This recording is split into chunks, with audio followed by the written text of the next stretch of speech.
It's an all-star edition of Dave Day with Dave Seaman, the sports editor at the Standard Speaker. Welcome back, Dave. Haven't seen you in a few weeks. Hope you're refreshed. And, baseball's taking a break this week, kind of. It's the all-star break. But we'll start with the home run derby, Dave. I used to really like watching it with this format with the brackets and that. I really enjoy it now. I don't mind sitting down. It's a nice amount of time. And wow, what a show it was. I was impressed by two Yankees, Gary Sanchez and Aaron Judge. Aaron Judge, Dave, wins the thing, and he reminded me of my buddy Mike Kissenweather. He was really good at Griffey baseball and N64, and we all knew we were going to lose to him, but you just kind of liked watching him play. He was so good. That's what it seemed like with Aaron Judge last night. There was maybe no doubt he was going to win, but everyone just wanted to see what he was going to do. Barring injury, this guy has a limitless future. I mean, there's no doubt about it. The sheer power that he puts into every swing, and the ball just explodes off his bat. You hear the story, like jumping off the bat, it just explodes off his bat. And when you watch the other guys watching him and watch their faces and their reaction too, I mean, it's priceless to see that, because awesome power hitter, and Yankee fans are probably looking their chops for the next several years. Yeah, it's nice to see the players enjoying it too. And you saw with Judge, a few grins, a few smiles. Not really cocky. You could just tell he was enjoying himself out there. He knows he's talented. And speaking of those Yankees, they're within 3.5 games of first place in the AL East.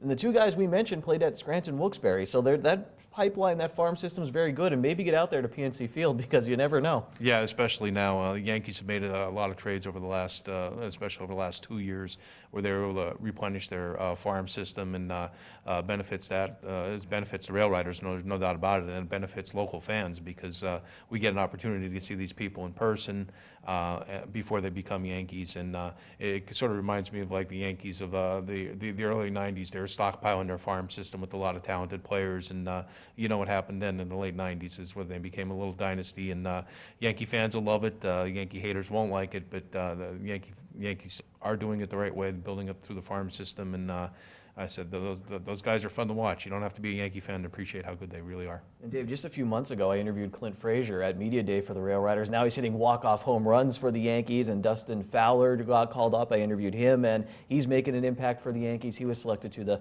AAA All-Star game as well. All right, so the Chicago Cubs, Dave, obviously with Joe Maddon of local interest, they finished below 500 at the All-Star break, and now maybe a little bit of a struggle in the second half. Second place in that division. They're still within striking distance. I saw this with my Red Sox in 2005. They broke the curse, and there's almost, everyone calls it that World Series hangover. You think the Cubs are experiencing that a little bit? Yeah, they obviously had a great run last year, historic run last year. Nobody expected a drop-off like they had this year too, but this is the first time a lot of these guys are experiencing, hey, you're at the top of the mountain, so to speak. You're at the hunted instead of being the hunter, and there's a little different dynamic to that too. I mean, you could say all you want about it's a new season, you just got to start fresh and everything, but there are different pieces that aren't in place that were there last year. They don't have Aroldis Chapman at the back end of the bullpen too, and he saved a lot of games for the Cubs last year.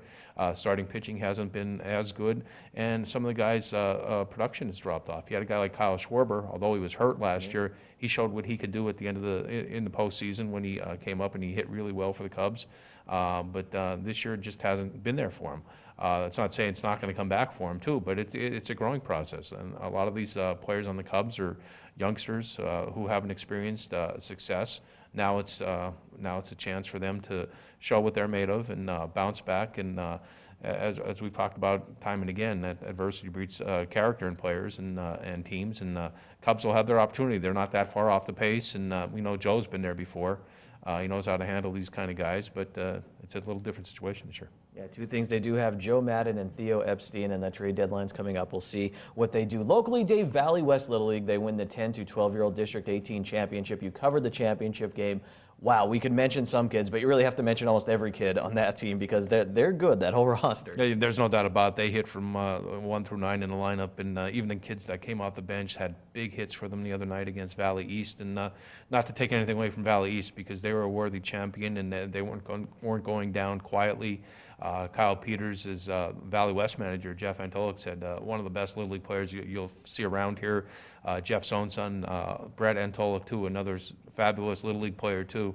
But there are a lot of players on that Valley West team and the Valley East team who really stepped up and showed what covering Little League baseball is all about. And at this time of year, it's just a fun time to cover it. Kids that know one another, going at one another, but a lot of sportsmanship involved too, so that's a big thing.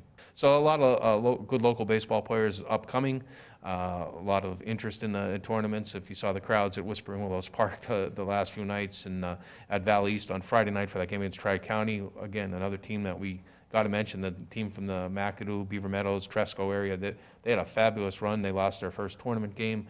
They made it all the way to the losers bracket final, and put forth a good fight against Valley East, only to come up a little bit short. So it's just a fun time of year.